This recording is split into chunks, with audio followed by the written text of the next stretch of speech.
எங்கும் வாழும் தமிழ் சொந்தங்கள் அனைவருக்கும் அன்பான வணக்கம்.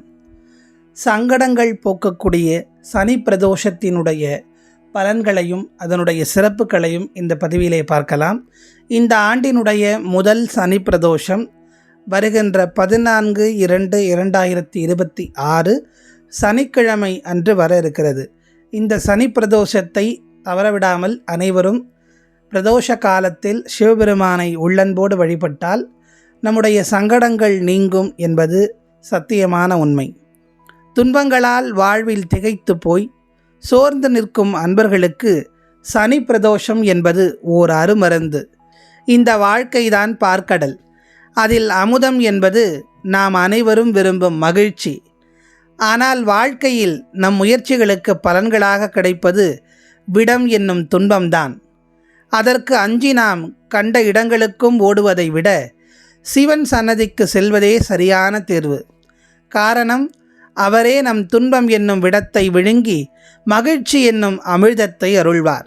அதுவும் சனிக்கிழமை பிரதோஷ தினத்தில் சென்று வழிபாடு செய்தால் நம் பிரச்சனைகள் அனைத்திற்கும் நிச்சயம் தீர்வு என்பது கிடைக்கும் என்பது நம்பிக்கை.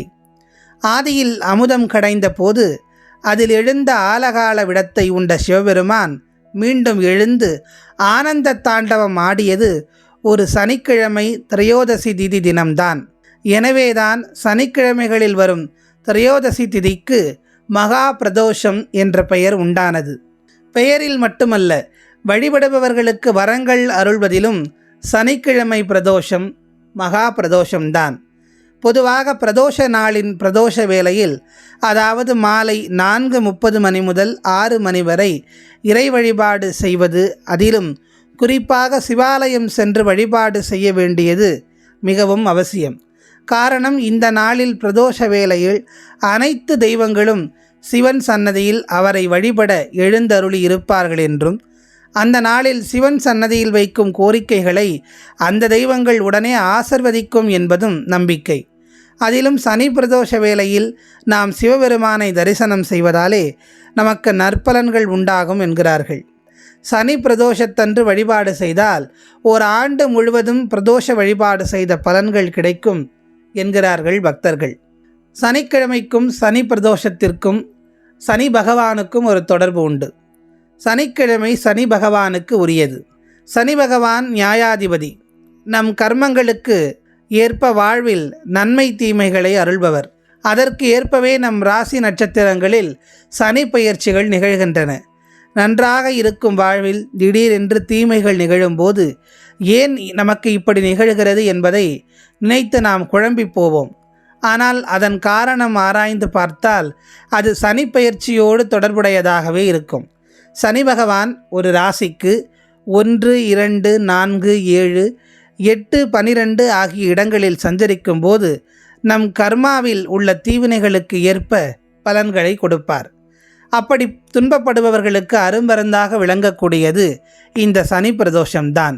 சனி பிரதோஷ தினத்தன்று சிவ வழிபாடு செய்வதால் சனி பகவான் தரும் கெடுபலன்களிலிருந்து நம்மை காத்து கொள்ளலாம். சிவபெருமானின் திருவடிவங்களில் ஒருவர் காலபைரவர்.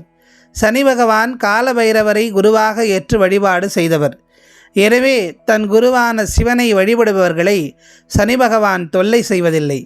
அடியார்களுக்கு நவக்கோள்களும் நல்ல நல்ல என்பதுதானே சம்பந்தர் வாக்கு.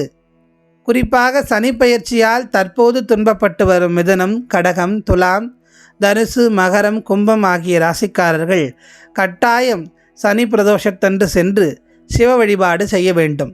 முடிந்தால் பிரதோஷ காலத்தில் சிவ தரிசனம் செய்யுங்கள். இயலாதவர்கள் இன்றைய நாளில் ஏதோ ஒரு நேரத்தில் சிவாலயம் சென்று வழிபடுங்கள். கால பைரவருக்கு நீல நிற மலர்களை சமர்ப்பித்து வழிபடுங்கள். அதுவும் இயலாதவர்கள் வீட்டிலேயே சிவபுராணம் பாராயணம் செய்வது மிகவும் சிறப்பு. சிவபெருமான் அபிஷேக பிரியர். இந்த பிரதோஷ காலத்தில் அபிஷேகத்திற்கு உரிய பொருட்கள் ஏதேனும் ஒன்றை அருகாமையில் இருக்கக்கூடிய சிவன் ஆலயங்களுக்கு சென்று வாங்கி கொடுத்து அந்த சிவ பூஜையிலே, சனி பிரதோஷ பூஜையிலே கலந்து கொண்டால் நிச்சயம் கிடைத்தற்கரிய பலன்களை எல்லாம் நம்முடைய சிவபெருமான் அருள்வார். நம்முடைய சங்கடங்களை தீர்த்து வைக்கக்கூடிய வழிபாடாக இந்த வழிபாடு அமையும்.